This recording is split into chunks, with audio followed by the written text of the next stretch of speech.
Hey there, Turbo Kids and parents.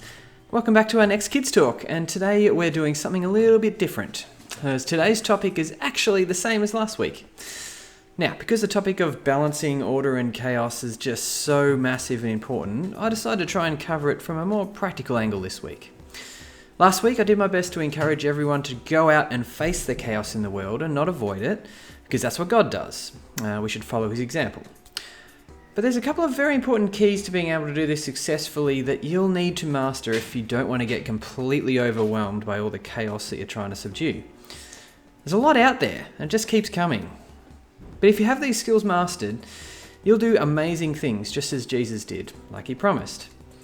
So the question for today is, how do you avoid being totally overwhelmed as soon as you start facing your chaos? Now, last week I pointed out how Jesus dramatically subdued the chaos when he walked on the water on a dark, stormy night. You might think, well, that's great for Jesus, right? He's God and he can do whatever he wants. I'm just a normal little person, and normal people don't really do stuff like that. But if you read Matthew chapter 14, you'll notice there was one other particular normal little person who definitely was not God, who got out of the boat and walked on the water with Jesus. That was his friend, Peter. Now, Peter was a normal guy like you and me, but he did what no other person on earth could have done. Other than Jesus, of course. He walked across the top of the water in the middle of a storm. How?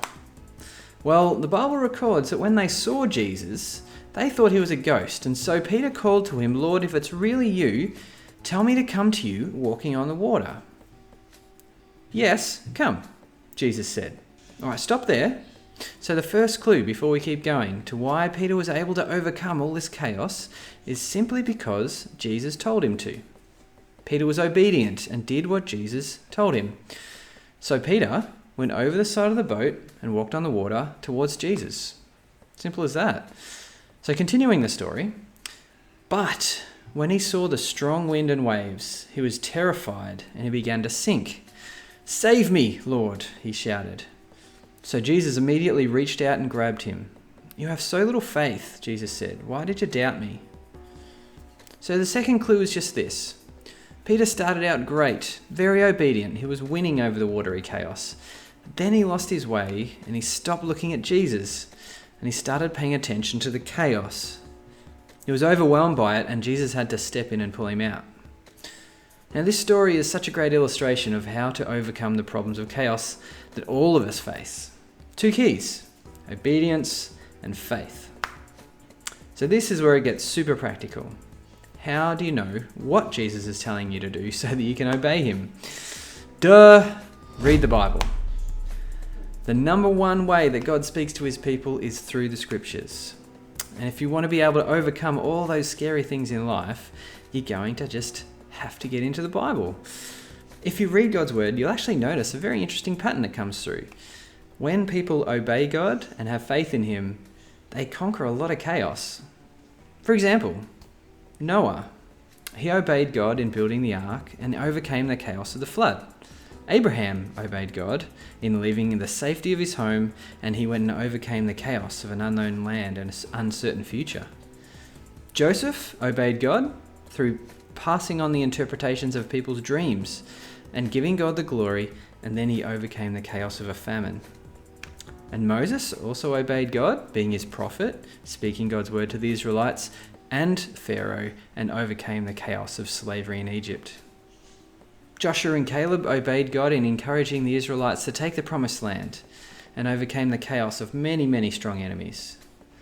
David obeyed God, driving out the enemies that were left over from the time of Joshua, and overcame the chaos of a giant. And Daniel and his friends obeyed God in refusing to worship anyone else, and overcame the chaos of the fire and the hungry lions. And Paul obeyed God in preaching the gospel and overcame so many things. Chaotic things like beatings, executions, robbers, shipwrecks, starvation, and prison, amongst lots of others. And so you can find dozens of other examples through the Bible of obedience subduing chaos, plus many other people who negatively disobeyed God and things went very bad for them. So that brings us to the second key ingredient, which enables us to keep winning over the chaos long term and not get overwhelmed or tired. That's faith.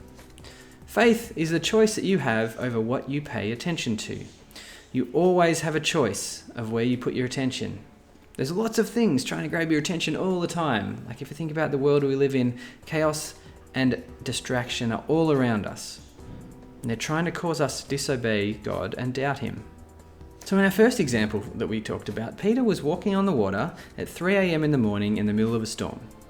The water and darkness were taking a lot of his attention. You might say, look, fair enough. I mean, he thought he was going to die. Like in any other situation he would have. The problem was, and this is the lesson, he forgot that standing right there in front of him was the most powerful being in the universe.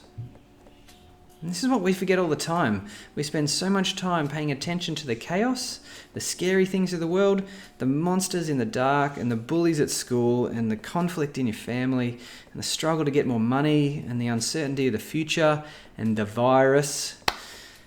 There's so many millions of things trying to take our attention away from Jesus.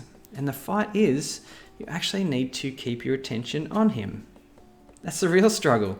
Your struggle is, it's not with the chaos. Your struggle is to keep your attention on Jesus, like Peter should have. You'll walk over the top of the chaos if you do. Your struggle is choosing what you pay attention to. Is it Jesus or is it the chaos? All right, so here's a really honest question to ask yourself when you're in Peter's position.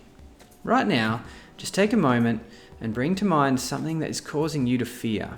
Something you're afraid of, something that you can't overcome, and that is really causing you to have anxiety about the future.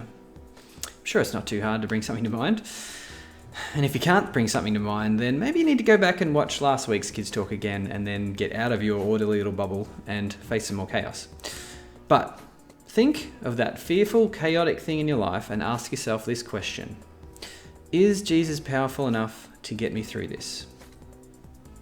It's that simple. If the answer is yes, fantastic. You have the faith part down pat. That's good. That's only half the battle. Now your job is to act like you believe it. That's the obedience part. Now what you say and believe doesn't actually mean anything unless you act like it's true. So here's the takeaway. All right, some more words from Solomon, my favorite book of Ecclesiastes. He says this, now all has been heard, here is the conclusion of the matter. Fear God, that's faith, and keep His commandments, that's obedience. For this is the duty of mankind. So what's stopping you from being obedient to Jesus and doing what He's told you to do? Do you even know what Jesus has told you to do? If you feel like you don't pay much attention to Jesus nowadays, you might be very much wrapped up thinking about your chaos all the time. So, today, do yourself and the world a big favour.